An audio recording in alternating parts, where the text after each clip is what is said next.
She got her own house. She got her own house. She got her own house.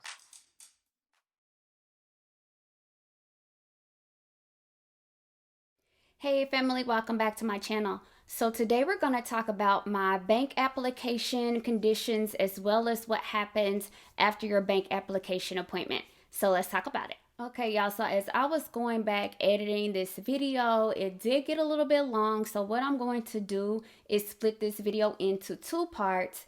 Part one is going to be covering your web file as well as my conditions.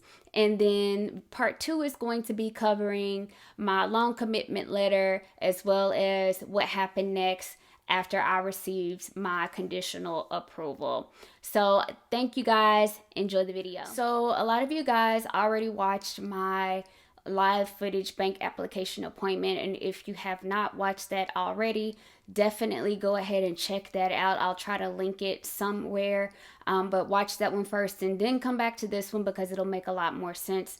But anyway, so today I'm going to go over what happened after I disconnected from my MC.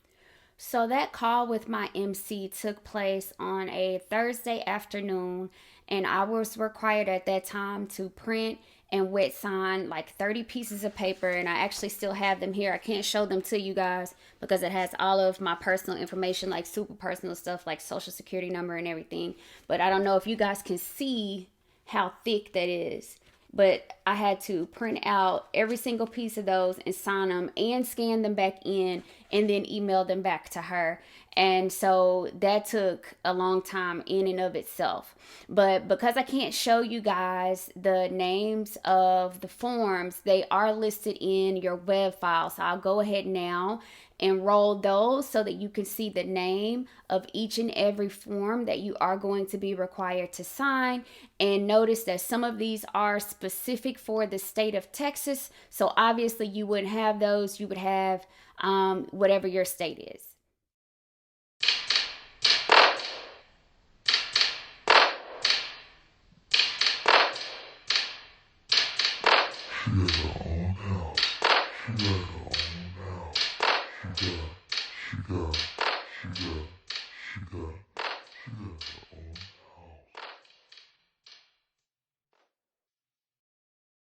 So those were all of the documents that needed to be signed and uploaded by me ASAP. She did make it very clear that I did not have a long time because she had a certain amount of time that she had to get me submitted to bank. So I had to do that right then and there. And then you can see the status of my web file here after I am credit access approved. It's bank submission.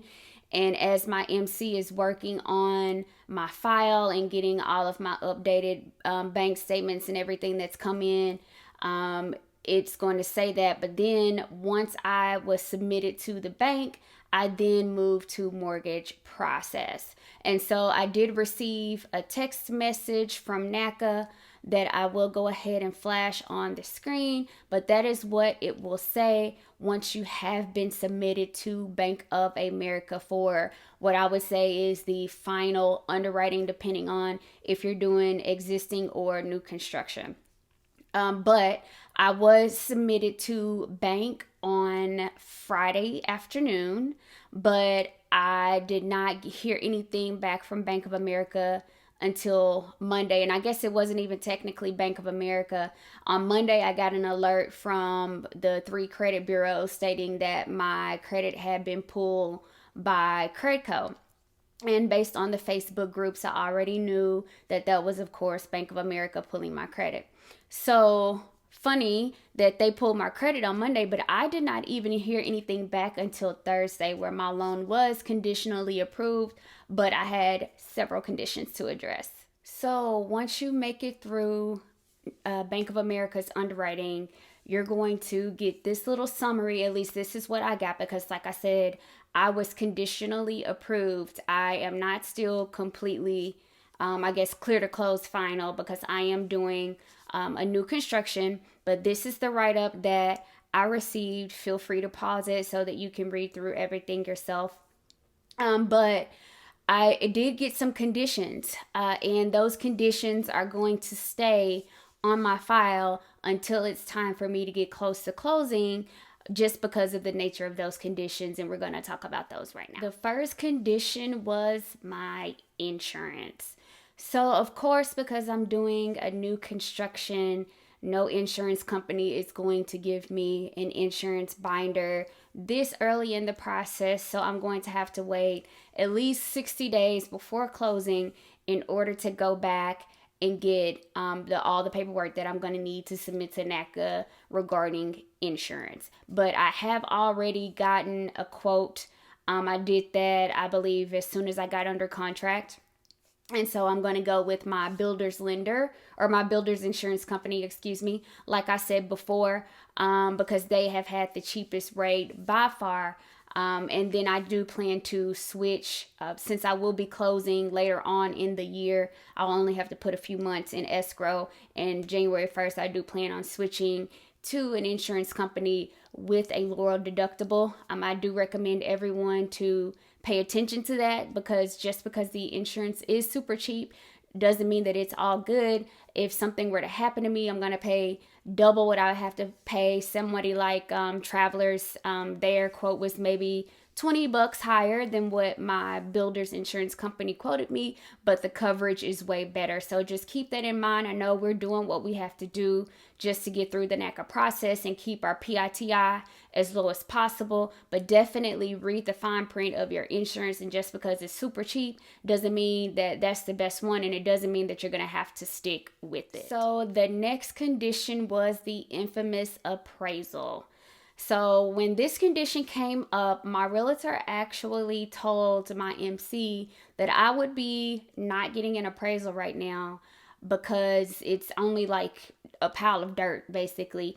And the issue that NACA creates by getting these appraisals super early is that by the time my house is complete, it's not going to appraise for what the actual value is. If they're just appraising a pile of dirt and using the comps in the neighborhood that were built, 6 months before mine.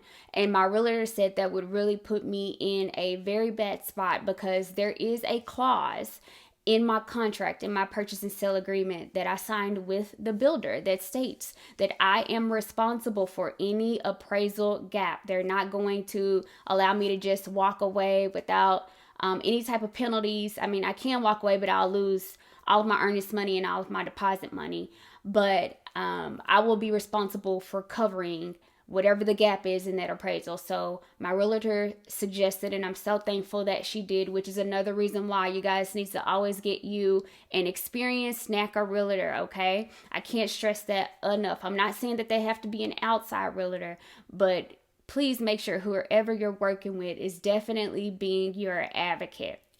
But I'm so thankful that my realtor let me know about that. And so because I don't have an appraisal, I can't get insurance. And then that's another thing that's going to sit as a condition until I get closer to closing, which is going to be in several months. And so I'm really sweating internally right now, because I just seen horror stories in the Facebook group about appraisals and how long it's taking after they've been ordered, and then once they're even completed, they're not showing up in the web file. People can't view them.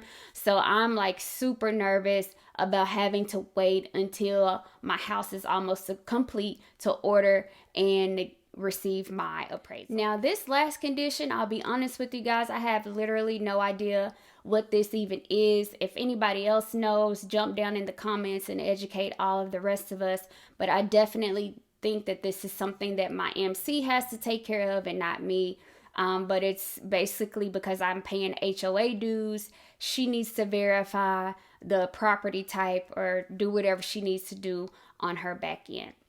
But those are the 3 conditions that I have from Bank of America that must be addressed before I get my clear to close final. But that is it, guys. I hope that this video was helpful. Again, I am doing new construction. So if you aren't doing new construction, then your bank app process may not be the exact same as mine. Or it may be, I'm not sure. But if you have a different experience with your bank app process, jump down in the comments and let's talk about it. Don't forget to give this video a thumbs up. And of course, subscribe. And I will see you guys in my next video, because it takes a village. Cheers.